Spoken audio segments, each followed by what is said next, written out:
নমস্কাৰ আমি আজি এটা জনপ্ৰিয় সফটওয়্যাৰ অসমীয়া লিখন সঁজুলি ৰডালিৰ বিষয়ে আলোচনা কৰিবলৈ লৈছো কেনেকৈ ইনষ্টল কৰিব পাৰি প্ৰথমে আপুনি এই সাইটটোলৈ যাওক এই সাইটত আপুনি বিভিন্ন ধৰণৰ সংস্কৰণ দেখা পাব ৰডালি 3.0 ফৰ উইন্ডোজ পুৰণা কম্পিউটাৰৰ বাবে উইন্ডোজ এক্সপি বা উইন্ডোজ 7 ৰ বাবে যদি আপোনাৰ কম্পিউটাৰটো 32 বিট হয় তেতিয়াহলে এইটো সংস্কৰণ আৰু এন্ড্ৰইডৰ কাৰণে এইটো লিংকত যাব পাৰে বা গুগল প্লে ষ্টৰত গৈও আপুনি ডাউনলোড কৰিব পাৰে লিনাক্সৰ কাৰণে আছে আৰু যদি আপুনি কোনো ধৰণৰ সফটওয়্যাৰ ইনষ্টল কৰিব বিচৰা নাই অনলাইন আপুনি ব্যৱহাৰ কৰিব বিচাৰিছে তেতিয়াহলে ৰডালি অনলাইন ইয়াত ক্লিক কৰক প্ৰথমে আমি উইন্ডোজ কম্পিউটাৰত কেনেকৈ ডাউনলোড কৰিব পাৰি সেই বিষয়ে চাইছো ইয়াত ক্লিক কৰিলে ফাইলটো ডাউনলোড হ'ব সেভ কৰি লওক ডাউনলোড সম্পূৰ্ণ হোৱাৰ পিছত আপুনি সেটআপ ফাইলটোত ডাবল ক্লিক কৰি ইনষ্টল কৰিবলৈ চেষ্টা কৰক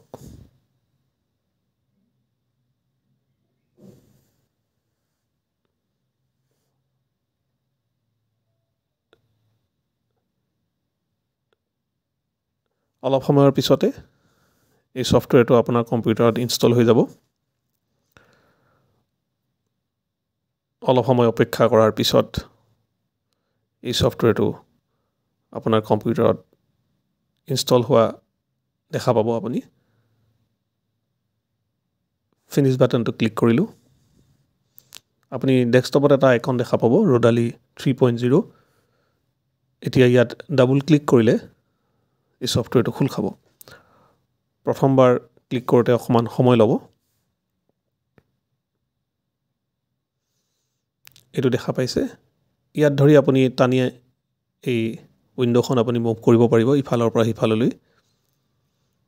ইয়াত এটা সেটিংস আইকন আছে আপুনি কিবোৰ্ড সেটিংসলৈ গৈ বাই ডিফল্ট ইয়াত ফনেটিক মেথডটো সিলেক্ট হৈ থাকে আপুনি ইনস্ক্ৰিপ্ট মেথডো ইয়াত সিলেক্ট কৰিব পাৰে আমি সদ্যহতে ফনেটিক মেথডেই লৈছো এটো হল ল্যাঙ্গুৱেজ সুইচাৰ ইয়াত ক্লিক কৰিলে অসমীয়া হৈ যাব আপুনি ইংৰাজী আৰু অসমীয়াৰ মাজত সুইচ কৰিব পাৰিব ইয়াত ক্লিক কৰি বা ক্লিক নকৰাকৈ আপুনি যদি শৰ্টকাট কি ইউজ কৰিব বিচাৰে তেতিয়াহলে কন্ট্ৰোল আৰু স্পেস এই দুটা কি একেলগে দবালে এই ভাষাটো হলনি কৰিব পাৰিব এতিয়া লিখিবৰ বাবে আমি ধৰি ললো মাইক্ৰসফট ওৱৰ্ডত লিখিব বিচাৰিছো মাইক্ৰসফট ওৱৰ্ডৰ এখন ডকুমেন্ট আমি খুলি ললো তাৰ পিছত আমি ভাষাটো হলনি কৰি অসমীয়া কৰি ললো এতিয়া মই টাইপ কৰা ষ্টাৰ্ট কৰিম ধৰা হওক মই লিখিব বিচাৰিছো মই গতিকে মই টাইপ কৰিম MAI মই অলপ আমি ডাঙৰ কৰি লৈছো ঠিক হেদৰে মই যদি লিখিব বিচাৰিছো কিন্তু শব্দটো লিখিব বিচাৰিছো মই লিখিম KINTU আৰু ই স্বয়ংক্ৰিয়ভাৱে কিন্তুলৈ ৰূপান্তৰিত হৈ যাব ঠিক হেদৰে শব্দ এটা যিদৰে প্ৰায় উচ্চাৰিত হয়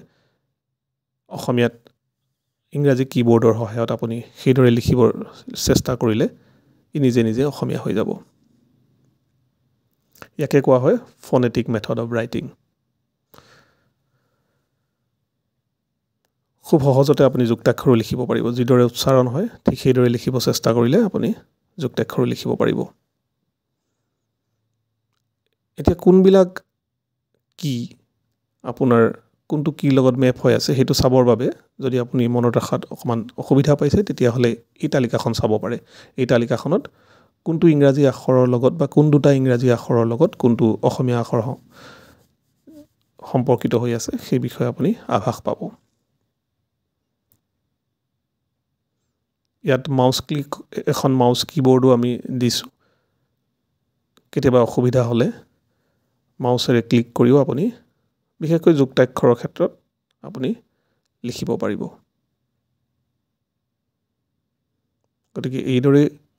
ৰডালি ইনষ্টল কৰি কম্পিউটাৰত অতি সহজতে আপুনি অসমীয়া লিখিব পাৰিব